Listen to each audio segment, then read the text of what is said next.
은혜로우신 아버지 하나님께서 우리에게 날마다 더하여 주시는 말씀이 있는데 항상 우리가 이 말씀을 가슴에 새겨야 되겠습니다. 창세기 42장 1절부터 25절까지 그 중에 8절 말씀 읽겠습니다. 우리 다 같이 읽겠습니다. 시작. 요셉은 그의 형들을 알아보았으나 그들은 요셉을 알아보지 못하더라. 아멘.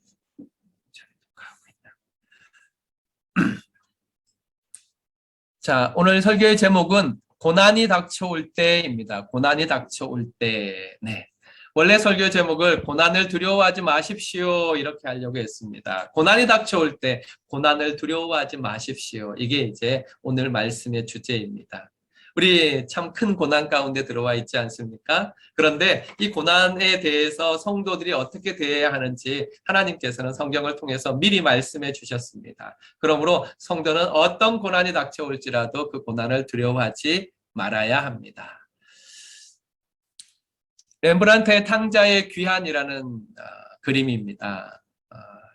참 빛을 잘 사용했지요. 그래서 그 아버지의 얼굴과 또 탕자의 등이 이렇게 대조가 되어 있고 아버지 등의 그 밝은 모습과 탕자의 그 왜소한 모습 그리고 또 아버지의 손이 굉장히 크지요. 듬직하고 그래서 탕자의 등을 따뜻하게 감싸 안고 있는 이 모습이 정말 성경에 나와 있는 탕자의 비유를 잘 말씀해 주고 있다.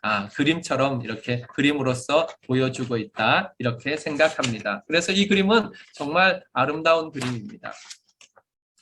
아버지를 떠난 탕자는 방탕한 삶 속에서 아버지께 받은 모든 것, 아버지의 좋은 유산들을 그렇게 다 허비해 버렸습니다. 그때 흉년이 들어서 탕자는 극심한 고난 가운데 빠지게 됩니다. 하지만 이 고난은 세상을 향하던 탕자의 눈을 아버지께로 돌렸습니다. 정말 이것이 축복입니다. 세상을 향하던 우리의 눈을 돌려 하나님께로 하나님 아버지께로 돌리는 것. 이것이 축복입니다. 그때 탕자는 아버지께로 눈을 돌리고 뭐라고 말하느냐 하면 누가복음 15장 17절부터 보면 이에 스스로 돌이켜 이르되 내 아버지에게는 양식이 풍족한 품꾼이 얼마나 많은가 나는 여기서 줄여 죽는도다. 내가 일어나 아버지께로 가서 이르기를 아버지 내가 하늘과 아버지께 죄를 지었사오니 지금부터는 아버지의 아들이라 일컬음을 감당하지 못하겠나이다. 나를 품꾼의 하나로 보소서 하리라 하고 20절에 이에 일어나서 아버지께로 돌아가니라 그랬습니다. 주보에 있는 성경 구절 한번 꼭 보시기 바랍니다. 이에 일어나서 아버지께로 돌아가니라. 성경 속에서 발견되게 할 수 있는 참 아름다운 장면이 이에 일어나서 아버지께로 돌아가니라 바로 뒤에 나옵니다. 20절의 말씀인데요. 이에 일어나서 아버지께로 돌아가니라 아들이 아버지께로 돌아갈 때 누가복음 15장 20절에 아직도 거리가 먼데 아버지가 그를 보고 치근히 여겨 달려가 목을 안고 입을 맞추니 라고 했습니다. 아직도 아들이 아버지께 돌아가지 않은 때입니다. 그러니까 아버지께 돌아가는 길이 아직도 먼데 아버지께로 방향을 돌리고 아버지께로 나아가는 그 아들을 향하여 아버지가 먼저 그를 보고 달려가서 치근히 여겨 목을 안고 입을 맞추며 그를 따뜻하게 받아주는 그 모든 죄를 용서해 주시는 하나님 아버지의 은혜를 예수님께서는 이렇게 분명하고도 확실하게 보여주셨습니다. 때때로 우리의 아버지 하나님은 고난을 사용하셔서 우리를 부르십니다. 만일 당신이 먼 나라에 가 있다면, 만일 당신이 허랑방탕함에 빠져 삶을 탕진하고 있다면, 만일 당신이 하나님과 사람에게 죄를 지었다면 하나님은 오늘의 고난을 통해 당신을 부르시고 계십니다. 고난은 당신을 괴롭히기 위해서 오는 것이 아닙니다. 고난은 오히려 당신을 살리기 위해서 오는 것입니다. 그러므로 성도는 고난을 두려워하지 말고 무릎을 꿇고 회개해야 합니다. 자비하신 하나님 아버지께서 우리를 불쌍히 여기시고 달려와 목을 안고 용서의 은혜, 회복의 은혜를 베풀어 주실 것입니다. 그러므로 우리가 당하고 있는 오늘의 고난은 우리를 불러 용서의 은혜를 베푸시고 회복의 은혜를 베푸시고 싶어 하시는 우리 아버지 하나님의 사랑의 초청인 것입니다. 오늘 본문에도 야곱의 아들들을 부르시는 하나님의 자비가 기록되어 있습니다. 하나님의 자비가 고난을 통해서 기록되어 있습니다. 이 말씀 속에서 고난을 통해 우리를 부르시는 하나님의 자비로운 목소리를 듣게 되시기를 주님의 이름으로 축원합니다. 첫 번째는 죄를 감출 수 있다? 네. 죄를 감출 수 있다 다음에 물음표 있죠. 그래서 죄를 감출 수 있다? 이렇게 읽어야 될 것입니다. 우리 1절 다 같이 읽겠습니다. 시작. 그때에 야곱이 애굽에 곡식이 있음을 보고 아들들에게 이르되 너희는 어찌하여 서로 바라보고만 있느냐. 아멘. 그때에 그랬습니다. 그때가 언제입니까? 41장 마지막 부분에 보면 각국 백성도 양식을 사려고 애굽에 들어와 요셉에게 이르렀으니 기근이 온 세상에 심함이었더라. 그렇게 말했습니다. 오늘 이야기의 배경은 7년 흉년이 시작되고 난 다음입니다. 극심한 흉년이 근동 전체를 휩쓸었습니다. 그래서 많은 사람들이 곡식이 없어서 애를 쓰다가 애굽에 곡식이 많다는, 양식이 많다는 소식을 듣고 가서 이제 그 곡식을 사게 됩니다. 그런데 야곱의 아들들은 이 이야기를 듣고도 이집트에 내려가지 않습니다. 그들은 꽤 오랫동안 지체한 것 같습니다. 지체하니까 집에는 양식이 떨어져 가는데 지체하니까 늙은 아버지 야곱이 나섰습니다. 너희는 어찌하여 서로 바라만 보고 있느냐? 너희들 도대체 서로 바라만 보고 있는 이유가 무엇이냐? 우리 이웃들도 다 애굽에 가서 양식을 사온다고 하지 않느냐? 너희는 그런데 그 소리를 듣고도 양식이 있는 곳으로 왜 내려가지 않느냐라고 야곱은 책망합니다. 왜 그럴까요? 왜 야곱의 아들들은 양식을 사러 이집트로 내려가지 않았을까요? 이집트에 양식이 있다는 것을 몰라서일까요? 아닙니다. 또 집에 양식이 풍족하여서일까요? 아닙니다. 좀 더 정확하게 말한다면 그들은 이집트에 내려가려고 하지 않았던 것입니다. 그들은 이집트에 내려가기 싫었습니다. 아니, 생각조차 하기 싫었습니다. 왜 그랬을까요? 바로 요셉 때문입니다. 그들이 요셉을 이집트로 내려가는 대상들에게 팔았기 때문입니다. 이집트에 내려가는 대상들에게 요셉을 팔고 난 다음에 이 형들의 그 무의식 속에서 이집트는 자신들의 죄가 드러나는 곳, 자신들의 죄가 동생을 팔아버린, 동생을 죽이려 하였고 동생을 팔아버린 죄가 생각나는 땅이 된 것입니다.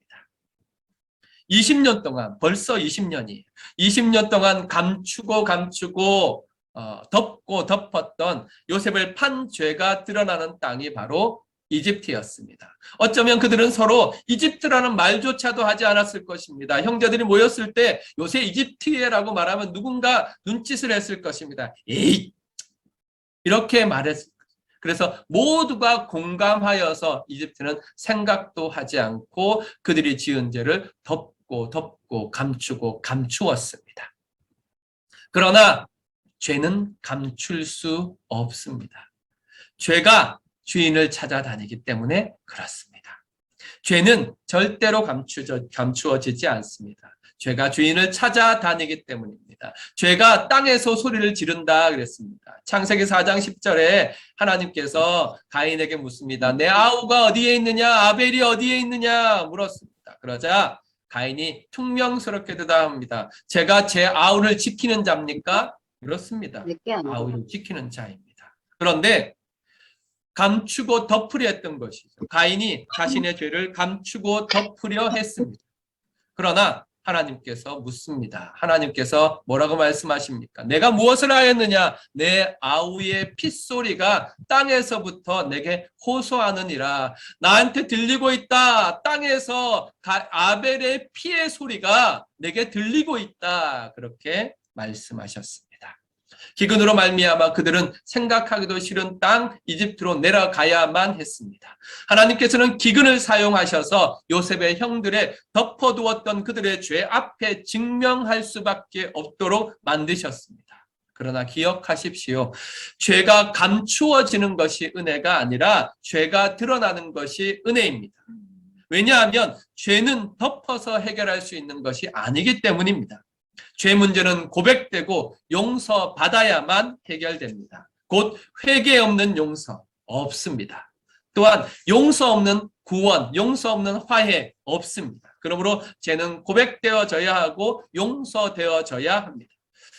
위에 이제 회개, 용서, 구원이라고 되어 있는 도표는 우리 수요 예배 시간에 함께 나누었던 회개하라 하시는 예수님의 명령 기억하시지요. 예수님께서 우리에게 공생애를 시작하실 때 첫 번째 주신 명령이 회개하라입니다. 왜 회개하라 그러십니까? 용서하시기 위해서, 구원하시기 위해서 그렇게 하셨습니다. 그러므로 우리는 회개 없는 용서 없으며 용서 없는 구원도 없다는 사실을 꼭 기억해야 합니다. 이것은 구원에도 그대로 적용되는 것입니다. 죄를 고백한 죄인만 구원을 받을 수 있습니다. 구원받는 것이 무엇입니까? 하나님과 화해하고 하나님과 화목 관계에 들어가는 것 아닙니까? 따라서 죄를 덮어두면 절대로 안 됩니다. 그래서 하나님께서는 고난을 통하여서 시련을 통하여서 우리의 죄를 드러내시고 고백하게 하시는 것입니다. 우리를 찾아온 오늘의 고난은 하나님께서 주신 회개의 찬스입니다. 이 사실을 기억하시고 고난을 통하여서 우리에게 압박하시는 우리를 기근 가운데 들어가게 하시는 하나님의 음성, 회개로 부르시는 하나님의 음성에 복종하시기를 주님의 이름으로 축원합니다. 아멘. 두 번째, 형들이 만난 고난입니다. 형들이 만난 고난이 무엇입니까? 요셉의 엄한 소리입니다. 7절을 우리 다 같이 읽겠습니다. 시작. 요셉이 보고 형들인 줄을 아나 모르는 체하고 엄한 소리로 그들에게 말하여 이르되 너희가 어디서 왔느냐. 아멘. 요셉이 보고 형들을 알았습니다. 그런데도 모르는 체하고 엄한 소리를 했다. 엄한 소리를 했다. 그렇게 말합니다. 요셉의 형들이 이집트에 도착했습니다. 정말 도수장에 끌려가는 양 같지 않았겠습니까? 이렇게 목에 기근이라는 것 때문에 목이 잡혀가지고 막 끌려온 것 같지 않겠습니까? 그들은 다른 사람들과 함께 이집트 총리를 만났습니다. 그리고 6절에 말합니다. 그 앞에 땅에 엎드려 절하매 그랬습니다. 어떻습니까? 꿈이 이루어진 것 같지 않습니까? 그러나 이것이 전부가 아닙니다. 꿈이 이루어진다 할 때 세상적으로는 내 뜻대로 모든 일들이 잘 풀려간다, 내가 생각했던 대로 된다 하는 것이 꿈이 이루어진다라고 해석할 수 있을 것입니다. 그러나 성도에게는 다릅니다. 성도에게 꿈은 하나님의 계시입니다. 하나님의 말씀입니다. 그러므로 꿈이 이루어진다는 것은 말씀이 현실이 되는 것이며 하나님의 약속이 이루어지는 것입니다. 그래서 성도는 삶을 구속사적으로 해석할 줄 알아야 합니다. 말이 좀 어려워서 난해하게 생각하는데 다른 거 아닙니다. 역사를 자기 백성을 구원하시는 하나님의 시각으로 볼 줄 알아야 한다는 것입니다. 이게 구속사입니다. 하나님께서 자기 백성, 택한 신 자기 백성을 구원해 가시는 역사, 그래서 구속사라고 말합니다.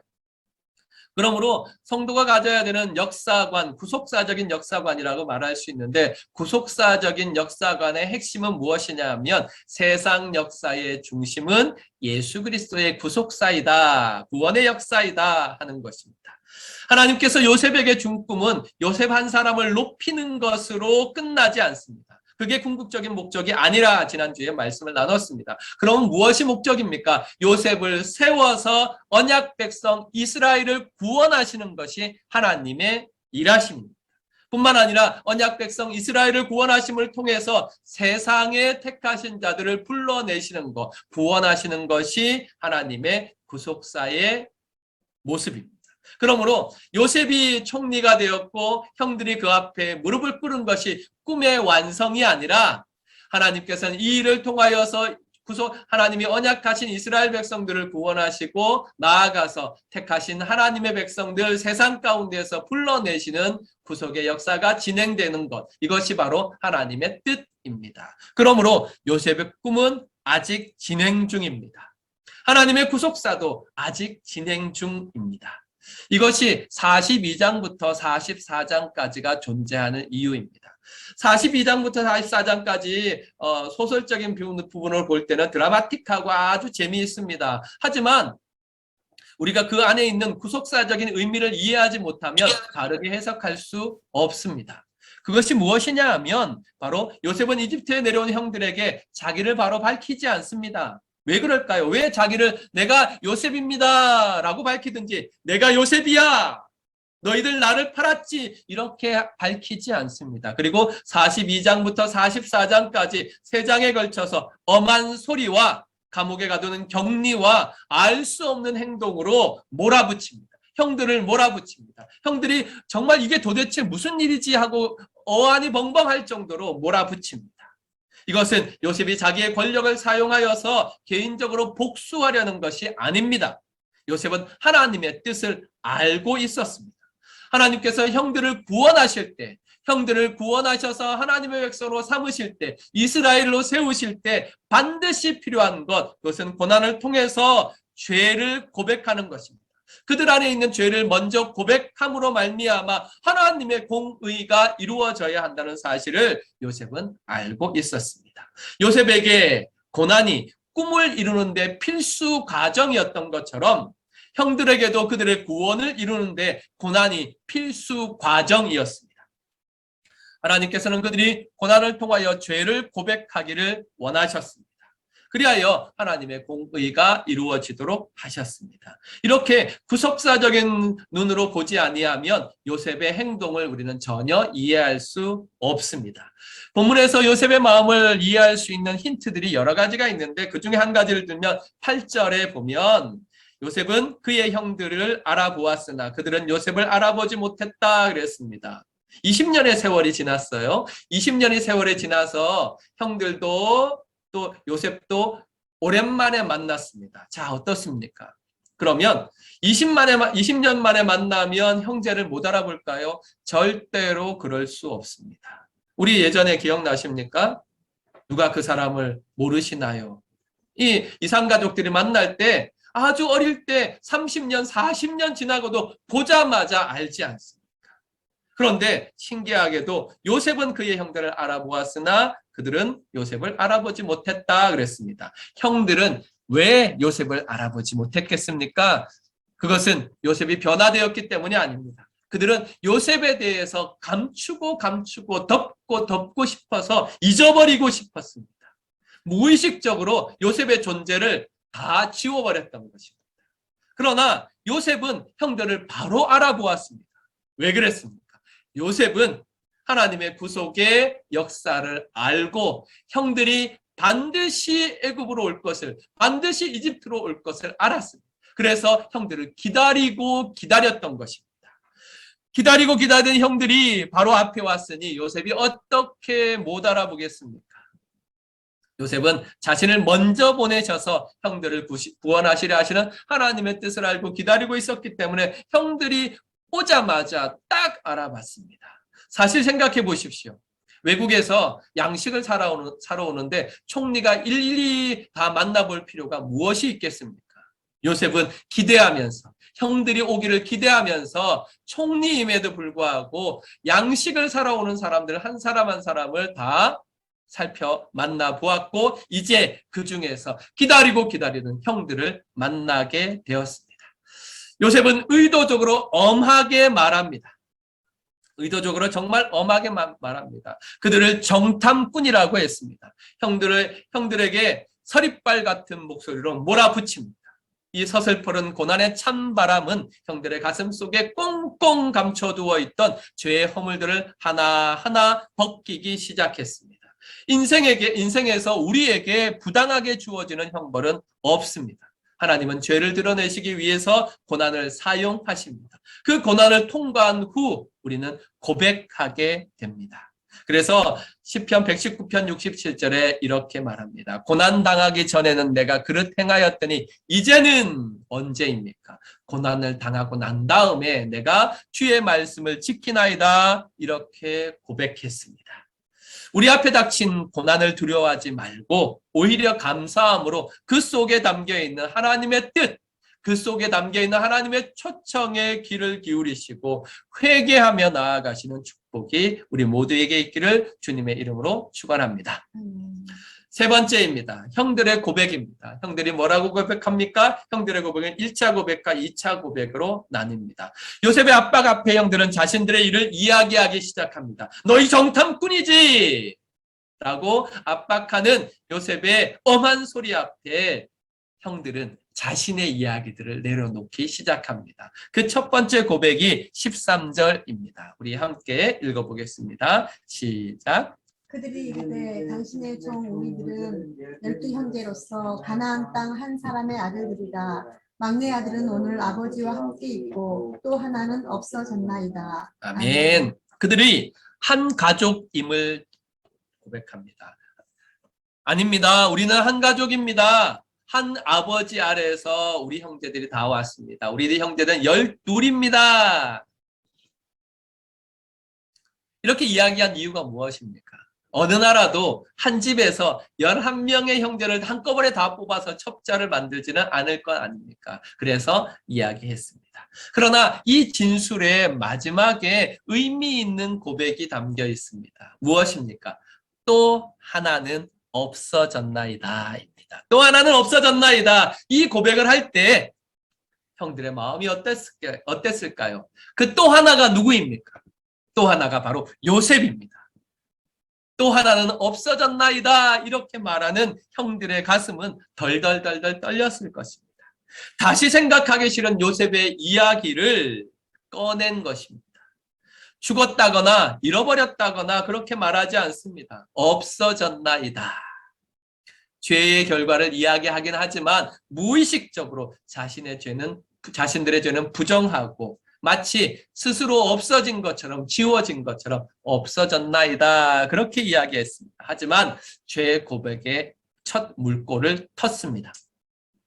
요셉의 압박은 계속됩니다. 14절부터 16절까지 요셉은 계속해서 압박합니다. 그들을 정탐꾼으로 몰아세웁니다. 아니라 너희는 이 땅을 엿보려고 왔도다 그렇게 말합니다. 이 말 속에서 형들은 자신들이 과거에 요셉을 아버지의 정탐꾼으로 몰아세웠던 것을 기억했을 것입니다. 그리고 요셉은 형들을 3일 동안 감옥에 가둡니다. 감옥에 갇혀서 형들은 무엇을 생각했겠습니까? 자신들이 울부짖는 동생 요셉을 구덩이에 던져 넣었던 죄들을 생각했을 것입니다. 그로 말미암아 형들은 자신들의 덮였던 과거의 죄들이 이런 고난들을 통하여 하나하나 되새겨졌을 것입니다. 사흘 만에 요셉은 형들을 다시 만났습니다. 그리고 이야기합니다. 이제 좀 취조하는 온도가 좀 바뀌었어요. 원래 형사들이 취조할 때 방법 가운데 사용하는 것이 나쁜 경찰이 먼저 가서 막 윽박질러서 막 하고 난 다음에 그 다음에 착한 경찰이 들어가서 그런 것 그래도 너한테 다시 한번 기회를 줄게 이렇게 하는 것처럼 요셉도 형들에 대해서 다시 말하는 태도를 조금 바꿉니다. 그것이 18절에 나오는데 뭐라고 했느냐면 나는 하나님을 경외하노니 형들을 불러놓고 3일 동안 갇혀있던 형들을 불러놓고 이야기합니다. 나는 하나님을 경외하노니. 물론 이때 요셉은 하나님의 언약 백성들만 부르든 요셉 가문에서만 부르든 여호와라고 하나님을 부르지 않고 근동에서 일반적으로 받아들여지던 엘로힘이라는 하나님의 이름을 불렀습니다. 하지만 의도는 분명합니다. 나는 하나님 앞에 진실하게 서 있다. 너희도 하나님 앞에 진실하게 서라 하고 말하는 것입니다. 나는 하나님을 경외하노니 너희도 하나님을 경외하라 이렇게 말하지 않습니까? 바로 신전의식 코람데오 하나님 앞에서입니다. 결국 형들은 자신들의 죄를 구체적으로 고백합니다. 이게 2차 고백입니다. 2차 고백 절절합니다. 우리 21절, 22절 함께 읽겠습니다. 시작. 그들이 서로 말하되 우리가 아우의 일로 말미암아 범죄하였도다.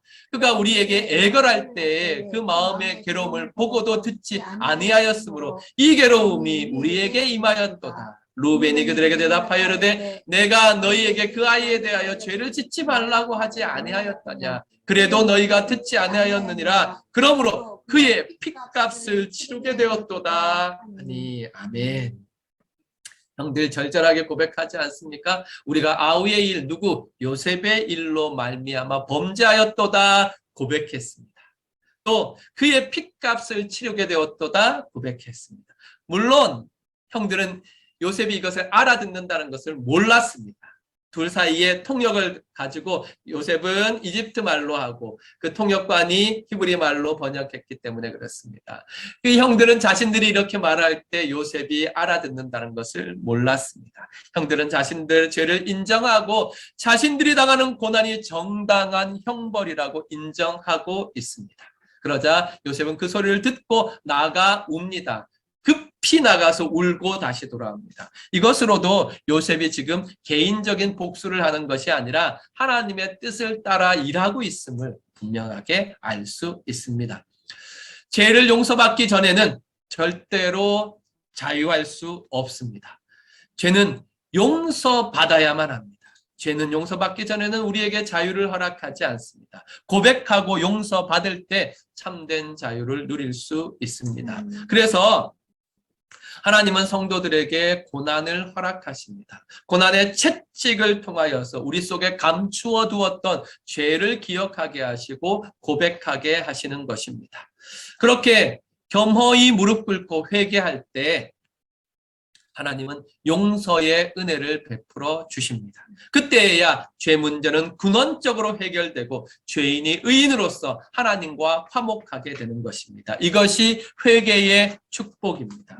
이 회개의 축복이 저와 여러분의 것이 되시기를 주님의 이름으로 축원합니다. 긴 터널을, 고난의 터널을 통과하시는 사랑하는 성도 여러분, 맨 처음에 말씀을 드렸습니다. 죄는 묻어두면 해결되지 않습니다. 죄는 반드시 고백과 해결을 통해서 용서받아야만 합니다. 그렇지 않으면 마지막 날에 하나님의 심판이 있습니다. 죄의 삭은 사망입니다. 이것이 성경이 말하는 죄와 벌입니다. 만일 당신이 먼 나라에 가 있다면, 만일 당신이 방탕함에 빠져 삶을 탕진하고 있다면, 만일 당신이 하나님과 사람에게 죄를 지었다면 하나님은 오늘의 고난을 통해서 당신을 부르시고 계십니다. 이 부르심에 응답하시기를 바랍니다. 성경에는 두 가지 피의 소리가 있다고 말합니다. 하나는 아벨의 피의 소리입니다. 아벨의 피의 소리는 죄가 그 주인을 찾아다니면서 외치는 소리입니다. 죄가 땅에서 다니면서 그 주인, 그 죄 지은 자를 찾아다니면서 내놓는 소리입니다. 그 소리가 뭐라고 하고 있습니까? 죄는 감출 수 없다. 하늘에서 하나님이 들으신다. 죄는 반드시 심판받아야만 한다. 죄의 삭은 사망이다. 이렇게 소리를 지르고 있습니다.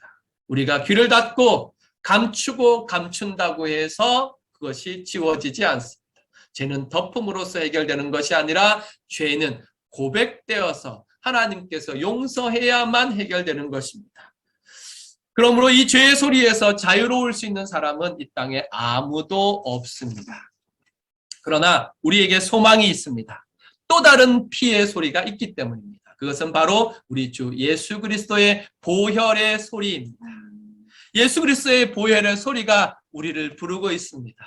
어서 돌아오, 어서 돌아만오. 지은 죄가 아무리 무겁고 크기로 주 어찌 못 담당하고 못 받으시리요. 우리 주의 넓은 가슴은 하늘보다 넓고 넓어. 이것이 예수 그리스도의 보혈의 소리입니다. 예수 그리스도를 믿고 회개하고 돌이키는 자에게 주시는 하나님의 은혜가 있습니다. 용서의 축복, 회복의 축복이 있습니다. 하나님이 우리의 죄를 드러내실 때, 하나님께서 우리를 압박하고 압박하실 때, 그 고난의 때가 바로 은혜의 때입니다. 이 고난의 때에 우리의 죄를 고백합시다. 우리 주 예수 그리스도의 보혈의 소리에 귀를 기울입시다. 이 보혈의 능력을 의지합시다. 죄를 고백하고 회개합시다. 예수님의 보혈은 우리 죄를 씻어 깨끗하게 하시고, 예수님의 보혈은 우리를 용서의 문을 지나 하나님의 은혜의 보좌로 인도하여 주십니다. 이 복된 소식을 믿고 의지하시기를 주님의 이름으로 축원합니다. 아멘. 아멘.